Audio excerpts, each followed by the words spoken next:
Greetings. Welcome to ITR Live. I'm your host, Chris Hagenow, and we are back here in the Hendrickson Library at the Center for the Preservation of Western Civilization at ITR World Headquarters in central Iowa. John Hendrickson and myself back, finally, again, ready to thrill and excite you on the gold standard in Iowa conservative entertainment.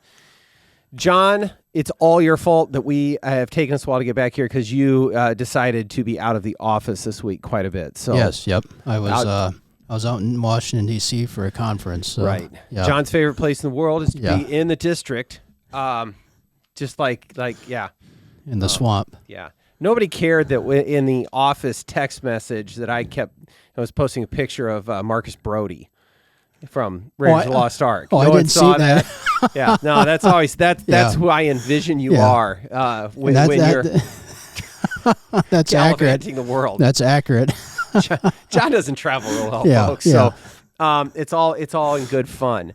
Anyway, so we're going to get to it. What we're going to do today, and this is maybe a couple days late, but I wanted to get you back here in the studio, John. We're just going to go through the primary election and maybe a little bit if there's really any takeaways, although sometimes I'm hesitant to make any too broad sweeping takeaways on it, and a little bit of a look ahead to the general elections. This is going to be politics, horse race kinds of stuff, but I think that's what we're really talking about right now. But before we get there, trivia. Let's do it. Last time we had a question asking who had given the commencement address at Drake University in 1935, and we had one correct answer. Once again, one of our listeners, David, wrote in and said it was Herbert Hoover. Yeah. And that's, Now, usually you got a fair shot at getting a Hendrickson trivia question right if you just guess Hoover. That's right, yeah. Right, yeah, that's always, you're at least in the game. 70% chance. Right. Okay, good. Well, what do you got for us this time? Yeah, so this one, I have to confess, I just kind of pulled this out of thin air because I wasn't prepared, but I think it'll be interesting. What president had a pet terrier dog by the name of Laddie Boy, who became a White House celebrity? He attended cabinet meetings, even had his own chair at these cabinet meetings, and newspapers at the time ran daily news stories about Laddie Boy, and then the president himself would write letters in the dog's name to newspapers. Okay, I'd have to guess. I mean, it would be. All right. No, I got nothing. So I'll think about that. But all right, folks, that's something that you all ought to be able to. Somebody out there knows this. That's what I'm confident on. Yes. Yep. All right. Let's move on. Let's just kind of go through some of these primary election results, John. And before we go any further, am I hoarse? Do I sound a little hoarse? I don't think so, no. Oh, okay. Well, I was at state soccer semifinals this morning. Got here, and I did a lot of screaming, like probably an inappropriate amount of screaming. And so I'm sitting here feeling like, wow, it just feels like I'm really not. Anyway, go Lions. All right. The big one that we have talked about here on the podcast, and I think garnered most of the attention, at least on the Republican side, was the governor's primary. And this was really close. Although we have a clear winner, Zach Lahn came away with 38% of the vote, and Congressman Feenstra at 37.2. The one, I didn't have a real strong sense of how this was going to go going into the election, but I did feel very confident that we were not going to convention, which is the 35%. And I thought that both Lahn and Feenstra would probably get there. Is this kind of order what the result, does that surprise you in any way, or did you just kind of in the ballpark of what you thought was coming? I think so, yeah. I actually thought, and I don't know why, but for some reason I thought Feenstra would actually win. And but I knew the top two would definitely be Lahn and Feenstra. Feenstra had a big head start, had a money advantage, and was perceived as the front runner throughout. And then you had a fractured remainder of the field for most of it. But it was clear that in the last month or two that Lahn had picked up a fair amount of momentum. And I had seen a couple of polls that showed that was tightening, but I'm with you. It still looked like Feenstra was going to have enough, of that built up lead to carry on throughout this. But I mean, Lane spent a lot of money, raised a lot of money, and I haven't seen the tally of that, but it wasn't parity, I don't think, but it got fairly close. And it goes back to the thing, and I know some of our listeners don't like this, is that money in politics matters. Mm-hmm. There's a reason that you raise all the money, and there's a reason that you spend all the money, is because it does actually move voters. And I thought that Zach Lahn, I liked the visuals and of the TV ads. I thought they were pretty well done. And it matched kind of who he has positioned himself as sitting, the conversation, a little bit almost had like fireside chat vibe to it. Like I'm here to have a conversation with you all about what we're going to do, because that's what he was doing on the campaign trail. So anyway, we've got a nominee. And the other thing that I guess I've seen a lot of is different the other candidates, other legislators really very quickly coming to endorse Lane. We all got to get behind him. We all got to win this. Sometimes you come out of these primaries and you're very fractured. Mm-hmm. Obviously there's people wanted their candidate to win, but it seems like this has come together really quick. And so that's, I think, going to be helpful to Lane going forward. Do you think Lane was positioned different than Feenstra? This is more of a populist, Iowa first, Maha. Are those differences inside of the party? Do you think, is this just people saying the right things at the right times, or do you really think that now Lane can move forward on that issue set confidently? I think so, yeah. And my thoughts on this, on the outcome is that Lane won because he was speaking to a lot of the issues that are of concern to Iowans right now. Yeah. And I think in the same way, I think one of the reasons that Feenstra lost is one sort of a lack of clarity of issues. And he took kind of vague stances, but also he angered a lot of grassroots conservatives for the way he was campaigning. Yeah. And I think that hurt him. I think that's true, and I also think that, and maybe this is my own narrow view of the electorate, some of his comments on school choice. Yes, absolutely. It wasn't, you didn't come out and say, I'm going to take away your ESAs, but you create enough of a seed of doubt that, well, let me go look for somebody that's going to protect us. Because that is a major win inside the conservative movement. It is. That a lot of folks really care a lot about. So I think that on there. But I do think it was some of the, whether it's real or perceived lack of engagement with primary voters. Now, I will say this in Randy Feenstra's defense. I do think it is unrealistic, the expectation that some folks have on the base that anytime they host an event and invite all the candidates, they all have to show up. Yes, yeah. You don't get to have all the candidates at every chili dinner for every county GOP across the state of Iowa. That's unrealistic. Yeah, I think that's fair. And so, these campaigns should run their own campaign and talk to the voters in the venues they want to talk to them in. Now, you should go to these things and do all that, but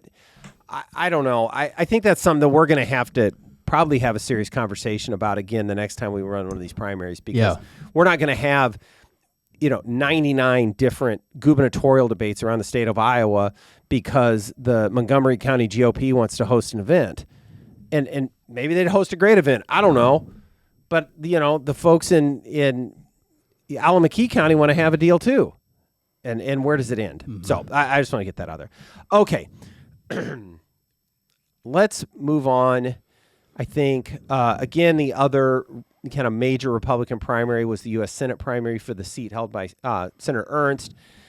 To no one's surprise, Congresswoman Ashley Hinson, almost a 3-1 win, 74-26 over Jim Carlin. I think everyone expected this for a number of reasons, but Ashley is a political force and is going to be running, I believe, a very strong campaign in the fall. Anything about? Did you expect anything different out of this? No, excuse me. Yeah, no, I think that was expected. And then on the Democrat side this was kind of the big ticket on the Democrat side was between Josh Turek and Zach Walz, and this one was not what I expected. Yes, yeah. I thought this would be closer than this. Yeah. Turek won. This is doubled them up, 66, 33, 67, something like that. I was really shocked by that because I thought it would be closer the way how aggressive it got. Well, in the subtext of this was that Turek was the Chuck Schumer machine, approved candidate, got a lot of that kind of support. Zach Walz, I think he had an endorsement from Bernie Sanders, Elizabeth Warren. I don't know if Bernie did, but was definitely Elizabeth Warren, and was the more insurgent base sort of candidate. And here's my takeaway on this. I have always thought that the Democrat Party does a really good job when they decide that's their guy, when the establishment says that's the candidate. They're really good at circling the wagons and getting their candidate the nomination. Yeah. Ask Kamala Harris. Yep. And Hillary. Yeah, I mean, when they decide it's time to anoint someone, they get it done. And I think that's what they decided here. So I do think, though, in all seriousness, I think that Josh Turek is going to be a really strong general election candidate. I still think that Ashley Hinson is the favorite in this race for a number of reasons. But, that's going to be competitive. We'll keep an eye on that and watch it for sure. Anything else on those two? No, I mean, but with Turek, they're already kind of tying him and Sand together as sort of a new Democrat, blue collar Democrat. That are centrists, and whether that's true or not, I don't know. But that's how they're being depicted in the national media and how they're portraying themselves. That is definitely a deliberate attempt to position them as that. Yeah, I don't know. I think any of these candidates are going to have to rise. They're going to have to be their own kind of candidate. You don't get to be, hey, I'm the moderate centrist. You should vote me because Andy Beshear in Kentucky. Like, that's not going to play. No. And, Rob Sand may be able to have maybe built some sort of narrative that he's a moderate, but that doesn't mean that you just get to automatically apply it to every other Democrat. So it'll be interesting on that. I saw, I don't know if it was Punch Bowl or Politico Playbook or something right before the primary that was lumped Zach Walz in with all these other, insurgents across the Midwest. And I think that's also overdone too. I don't think it's fair to say that Zach Walz is a Elizabeth Warren AOC kind of leader. I think he's more pragmatic than that, but we'll see. It's so onward on the Turek versus Hinson race there. There were, John, and we didn't talk so much about this before, but there were some fairly hotly contested legislative primaries, and I just want to point out a few of them. There were two that were here in the Des Moines metro area. One was State Representative Brian Losey had a primary opponent in Austin Stubbs, and Stubbs won that big. That was like another 75-25. I can only tell, the only thing I really know about that, well, I know a few things, but I will say is that I know that Stubbs worked his tail off because we had people that work in this office that Stubbs came to their home door knocking at least 3 times. And that kind of work matters. Yes, yeah. So, and apparently did a good job of engaging that family and connecting with them. And that, at the end of the day, candidates matter. Mm-hmm. All the rest of the stuff sometimes falls by the wayside. So, another one here in the metro area was State Senator Mike Bussell, who had sort of been in the gubernatorial primary for a while, never actually announced, but had been in that for a while. Ran against Wes Enos, who has been on the Bondurant City Council, and Bussell won that. This is actually in the district now that's currently held by Senator Whitver. So my next senator is apparently going to be Mike Bussell, who's been a terrific taxpayer champion, and so he will be coming back. Another one that was outside of around here, and a couple we didn't talk about, Jane Bloomingdale, State Representative Jane Bloomingdale lost, John, and it's Danny Olenberg, but Jane's very popular and has had primary challenges in the past and beat those down. Very popular inside the Capitol. And I had heard some rumblings that this one was real and that this might be coming, but kind of a surprise. That's sort of the Mason City, not Mason City, Clear Lake, Northwood, kind of in that area up along the border.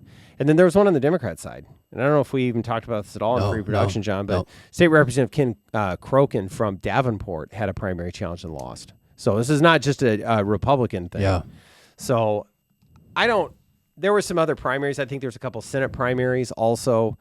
Dave Rowley, which was, I think, sort of a pipeline-ish kind of a primary. He survived, although not overwhelmingly. And then another one that had a lot of money spent on it was Senator Lynn Evans. And that drew some attention from AFP, Americans for Prosperity, ran a lot of messaging on his vote for the gas tax. And actually, Lynn Evans won big. Sometimes the power of incumbency, who knows? But those two incumbent senators are coming back.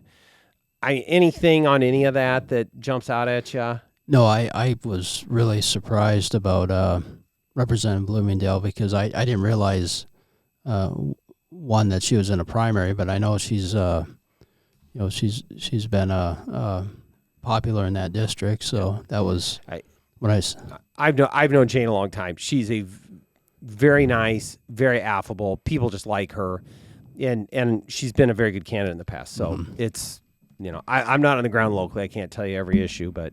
I think another one that was more one of the county ones that was interesting was the Forbes, the primary between John Forbes and Matt McCoy. Well, longtime listeners to the podcast know that I love Democrat on Democrat warfare in Polk County. It's one of my favorite things. Yeah. Like, I truly, pass the popcorn. But here we had it in former state representative John Forbes and former state senator and current Polk County supervisor Matt McCoy in a primary. And this runs through a whole bunch. I mean, we don't have time today to unpack all of the Polk County drama leading up into this and all the factions and the warfare. And it's just on and on and on. But yeah, so John Forbes, I don't know. It wasn't over. It was close-ish, but beat Matt McCoy here in Polk County. So we'll see what that means for things. But I know we've got a lot of listeners who probably don't care about that, so I don't want to dwell on it too much. Yep. But anyway, so that's kind of a quick rundown of all that. I think all of the assumed congressional candidates won. There weren't any really well run in challenger campaigns. The one open seat was the Hinson seat where former state representative Joe Mitchell won against state senator Charlie McClintock. I think most expected Joe Mitchell to win on that one as well. So I want to pivot here a little bit to looking ahead to the general election, John. And before we get into some of the horse race stuff, I do want to put in a reminder to all of our listeners that there is a ballot measure on the ballot in Iowa this fall that we have to start talking about and paying real close attention to.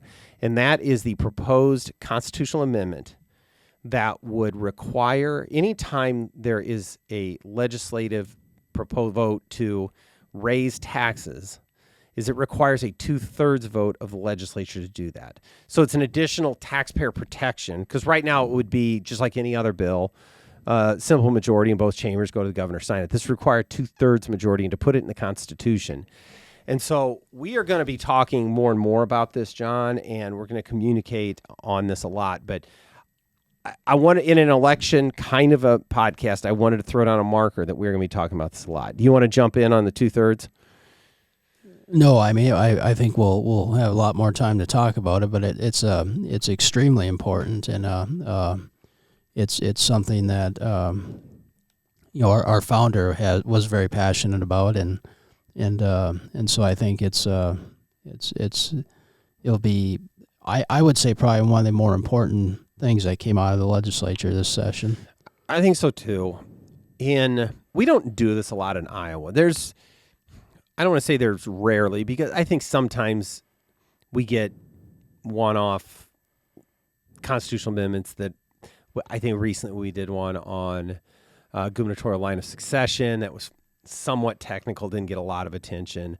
The last bigger one we had was the right to keep and bear arms language in the state constitution. That got some attention, but was really not fought. There wasn't an organized opposition vote to that. So we haven't had high-profile funded ballot measure campaigns. Now, they're very common in other states where it's much easier. By petition, you can get something on the ballot. And if you've done this too, John, I know you've got a lot of colleagues around the country you talk to, is they will all tell you, don't ever sign up for an easier ballot referendum process. It really wreaks havoc on your state's governance and politics. And you get all kinds of weird ideas on the ballot. It makes things difficult for the legislature. But here in Iowa, we do have it. As a reminder, a resolution has to pass 2 consecutive General Assemblies, which is the period of time in between election. So there's every 2 years, then you get it up. So anyway, so it passed the legislature, does not require the governor's signature, did pass the legislature for 2 consecutive General Assemblies, and will now be on the ballot. So that's where we're at. Yeah. And we got to get it passed. And one thing I think listeners should keep in mind, too, is what's going on in several states is that a lot of these states are looking at income tax increases. And we're seeing that, Illinois just finished their session, and they have $800 million worth of new taxes. And so you can look at a variety of at least a half a dozen states this year that have increased their income tax. Colorado is looking at replacing their flat tax with a progressive income tax now. So, I mean, this is an important protection. That's certainly going to be something down the road that you're going to hear people on the left talk about. It should be hard to raise taxes. And there's several different compelling reasons to have an additional taxpayer protection. But And I've heard already some of it out of the big government, big spenders, is that, well, what happens if we have a downturn and we need more money? Don't spend as much. It comes back to the basic premise that we talked about on the property tax debate, John. Why does government get first crack? Why? Oh, well, it's hard times, and inflation's going up, and the cost of this, and this, so we need to raise taxes and spend more. That's what you heard over and over at the local level. The same thing at the state level. If costs go up for government, sorry, make it work. Don't just come and ask me for more, because my costs are going up too. And it's one of those things, like, who are we looking out for here? Are we looking out for government, or are we looking out for the individuals? And that is an equal opportunity argument, whether it's Republicans or Democrats in charge. And if that offends some of my Republican friends, so be it. But we all know the needs of government are insatiable, John. Yes. Yeah. So yeah.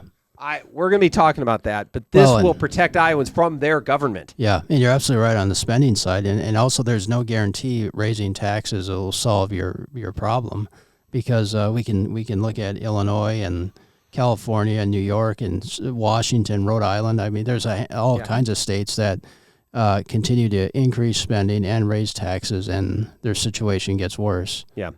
So we've got that ballot measure to look forward to this campaign this fall. I guess before we close, I saw the Rob Sand campaign had released an internal poll from April trying to capitalize on the moment, showing that they were up 9 on Zach Lahn. I don't think that's worth anything at this point. It's 2 months old, and at that point, Lane had barely been on TV. No one knew who he was. Name ID skews polls a lot. I don't know. It'll be interesting to see. Hopefully we can get an ITR Foundation poll at some point in there and find out where things are at. There seems to be a lot less public polling being done now than there has in the past, which before we lament that too much, let's remember that the Des Moines Register was, had Kamala Harris winning by 53 points heading into into election. Yeah. So I don't know, you can get you a public number. There's no telling whether you can do anything, make any plans based off of it. But anyway, so we'll be looking for that. I suspect that Democrats and Rob Sand had been measuring the curtains, and I think that is very premature. Yes. I think we will have a real campaign on our hands. There is no question that this is going to be a challenging environment for Republicans. I think we've all known that, if for no other reason than the simple historical fact that it is a president's second midterm, which is always challenging for the party in power, and here we are. But there's still a lot more Republicans than Democrats in this state. Let's not forget that. That's right. And I will be very curious. I think we talked a little bit about the Hinson Turek race. Ashley Hinson's going to run ahead of the generic ballot. She's going to run it. She's going to be leading the ticket. And in every piece of data I've seen is popular and headed to. It's just got a very good start on this campaign. So I reject this idea that it's all doom and gloom. And we'll just have to see. But that's my prediction, is that I think we're going to have some real campaigns and real races on our hands this fall. Yeah. I agree, and I think the governor's race between Sand and Lane is going to be very interesting. It's going to be a race on issues. I think that's right, and I don't know if you saw this, John. I know you spend most of your time on social media. You're that kind of guy. Yeah. But Zach Lane was doing a lot of jumping into comment sections on Facebook and Twitter, and actually engaging in having the debate. And certainly Rob Sand has set himself out as somebody that enjoys talking. Mm-hmm. And I genuinely think a debate between those two will be fascinating. Yes, absolutely. Now, do I think it's going to be a freewheeling, Lincoln Douglas? Maybe not, because it's still going to stick to talking points and the core issues.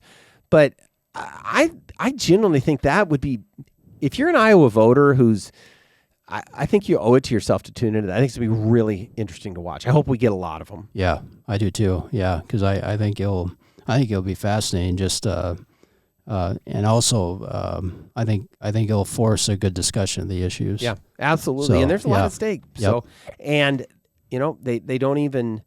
There's some new issues that we haven't always litigated in our elections. I mean, some of the cancer, water quality things. I don't know that those have yet taken front and center in a campaign, and I somehow think they might in this one. Yes, I agree. And we'll see. They certainly were for Zach Lane. Yeah. And foreign ownership of land, that one is a very important issue to Lane. So there's some new stuff. It's going to be the political nerds in us are real interested to see how this plays out. Yeah. Good. Absolutely. Anything else before we sign off, John? No. Okay. No. Well, good. Well, I appreciate it.